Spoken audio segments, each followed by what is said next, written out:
Quand on est monégasque, on se réjouit de la continuité de la dynastie. Voilà, on est monégasque, on les aime, on les a vus naître, Albert et tout ça. Et alors, on est content.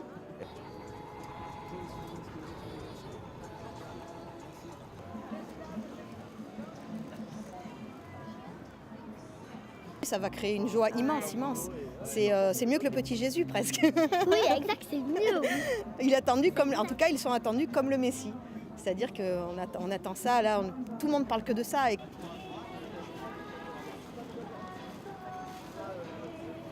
Défilé, qu'elle est très, très attendue, enfin elle devient vraiment une icône. Elle était enceinte. Ça a été modifié. Je l'ai réécrit. Non. Oui, je l'ai. Là-dessus, le prince Albert est très conservateur parce qu'il a annoncé quelles seraient les règles de succession en fonction du sexe des enfants. Il a très clairement dit qu'il gardait ce que l'on appelle la primogéniture masculine, c'est-à-dire que ce sont les garçons qui l'emportent sur les filles.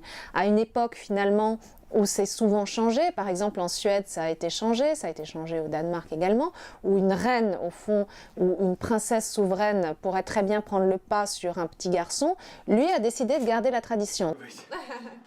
Et on voit aussi ce qui est intéressant avec les couvertures, c'est l'évolution de son style.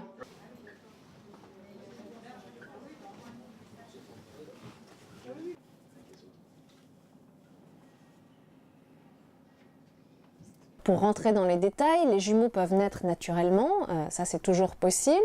Le premier, dans ce cas-là, le premier-né est l'héritier, mais si par hasard, ce qui est très courant, c'est une fois sur 3, il fallait recourir à une césarienne, dans ce cas-là, ce qui est assez extraordinaire, c'est que le médecin devient la main du destin, puisque c'est le premier bébé que le médecin ira finalement chercher qui sera l'héritier. Donc c'est une configuration totalement inédite.